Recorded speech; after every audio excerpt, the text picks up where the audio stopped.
నేను నీకు ఏమి చేయ కోరుకుంటున్నావు? స్తోత్రం చెప్పాలి. నేను నీకేం చేయాలనుకుంటున్నావు? స్పష్టత కావాలి. నీ ఇష్టం అనొద్దు. నేనేం చేయాలని కోరుకుంటున్నావు? ఇది దేవునికి స్పష్టత ఇవ్వాలా ఇవ్వద్దా? పాల్ యాంగిచ్చో గారు అనే దైవజనుడు ఏమంటాడంటే నువ్వు చాలా క్లారిటీగా ప్రభుతో చెప్పాలని అంటాడు. స్తోత్రం చెప్పు. ఒక అమ్మాయికి పెళ్లి కాల. ఆ అమ్మాయికి దాదాపుగా 30 సంవత్సరాలు వస్తున్నాయి, ఇంకా పెళ్లి కాల. ఆ దైవజనుడు ఆ ఊరు వస్తున్నాడని, అయ్యా నాకు చాలా వయసు ఎక్కువ అవుతుంది, నాకు పెళ్లి కాలేదు అని ఆ దైవజనుడితో చెబితే, ఆ దైవజనుడు ఏమన్నాడంటమ్మా, నీ భర్త ఎర్రగా ఉండాలా, నల్లగా ఉండాలా, ఎన్ని అడుగులు హైట్ ఉండాలి, ఏం వృత్తి చేయాలి, ఆయన ఎలా ఉండాలనుకుంటున్నావు అని అడిగాడు. ఎవరికైనా సిగ్గేగా?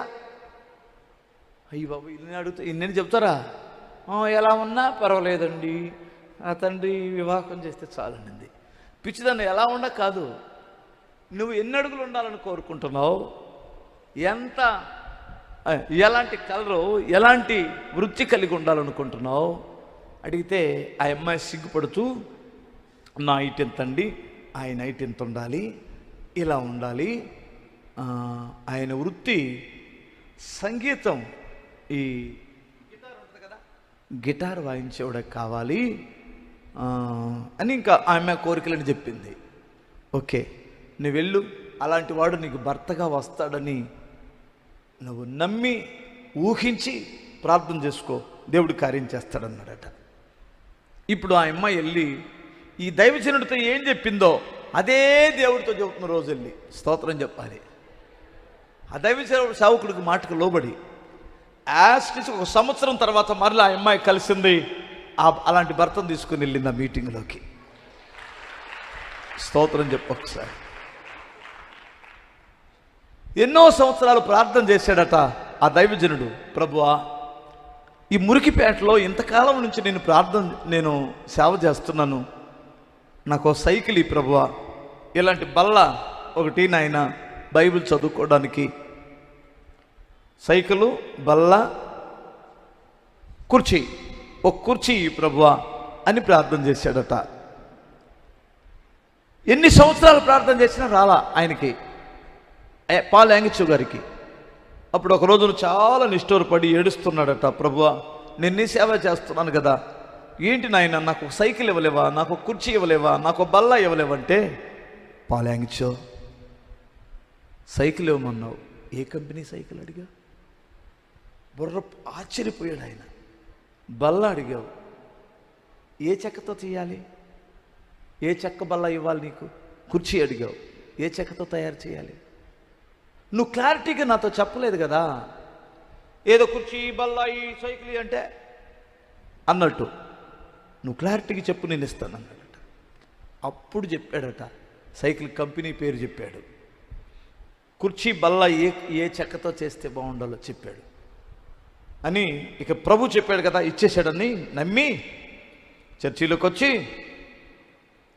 క్రీస్తునందు నా సహోదరి సహోదరులారా, దేవుడు నా మొర ఆలకించాడు, దేవుడు నాకు కుర్చీ ఇచ్చాడు, బల్ల ఇచ్చాడు, సైకిల్ కూడా ఇచ్చాడు అన్నాడట.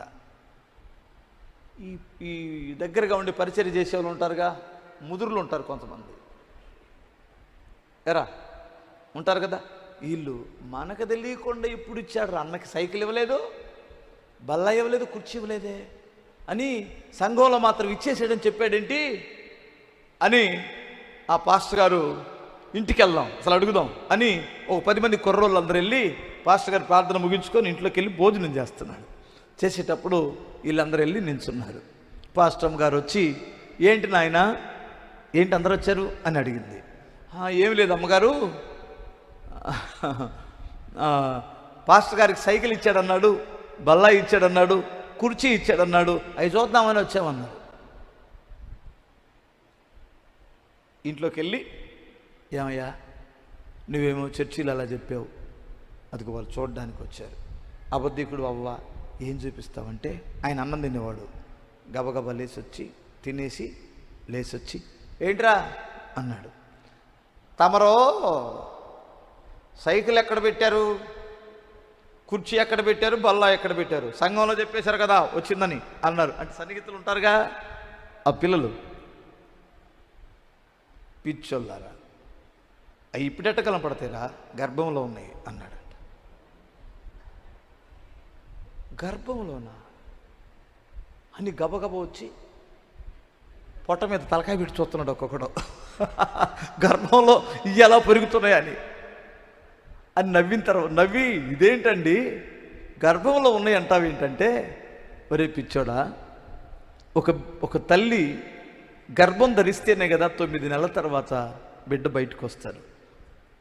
అలాగే నేను సైకిలు, బల్ల, కుర్చీ గర్భం ధరించాను, విశ్వాసం అనే గర్భములో ఎదుగుతున్నాయి.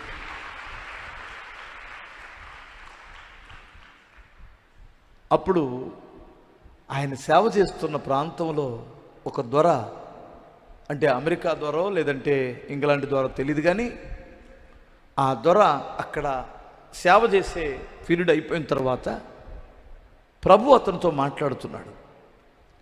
నువ్వు ఇప్పుడు మరలా తిరిగి నీ దేశానికి వెళ్తున్నావు కదా, ఈ సైకిలు, ఈ బల్ల, ఈ కుర్చీ పలానా మురికిపేటలో పలానా వీధిలో నా సేవకుడైన పాల్ యాంగిచ్ అనే ఒక దాసుడున్నాడు, అతనికి అప్పగిచ్చి వెళ్ళన్నాడట. కొత్త సైకిలు, సూపర్ బల్ల, కుర్చీ ఎత్తుక్కుంటూ వచ్చి ఆయన వీధి మురికిపేటలో సేవ ప్రారంభించాడు. ఆ రోజుల్లో ఆయన వచ్చి ఆయనకు అప్పచెప్తే దేవునికి కృతజ్ఞతలు చెప్పాడట. ఆ గొప్ప దైవజనుడు ప్రపంచంలోనే గొప్ప సంఘం 8 లక్షల మంది ఆయన బ్రతుకున్నప్పుడు, ఆయన చనిపోయాడు ఈ మధ్య ఒక 2-3 సంవత్సరాల క్రితం, 8 లక్షల మంది అని చెప్తారు. ఇంకా పెంచాను కొంతమంది చెబుతున్నారు. అంత గొప్ప ప్రపంచంలోనే పెద్ద సంఘ కాపరి ఆ గొప్ప సేవకుడు పాల్ యాంగిచ్ గారు. ఆయన పుస్తకాలు ఉంటే చదవండి, మీరు బిగ్గరగా స్తోత్రం చెప్పగలరా? మీకు అర్థమవుతుందంటారా? క్లారిటీ ఇచ్చావా? దేవుని సన్నిధిలో ఎప్పుడైనా క్లారిటీగా చెప్పావా? ఫలానది కావాలి ప్రభు, నాకు డబుల్ బెడ్రూమ్ ఇల్లు కావాలి, లేదు ప్రభు 3 పిల్లలు ఉన్నారు, మాకు 3 బెడ్రూమ్ కావాలి, ఓకే హల్లెలూయా ఎప్పుడైనా చెప్పావా? దేవుని విషయంలో నా కుమారుడా, నా కుమార్తె, నేను నీకేమి చేయ కోరుతున్నావు, నన్ను అడుగుము నేను నీకు ఇస్తానన్నాడు. అడుగు ప్రతివానికి ఇస్తానన్నాడు.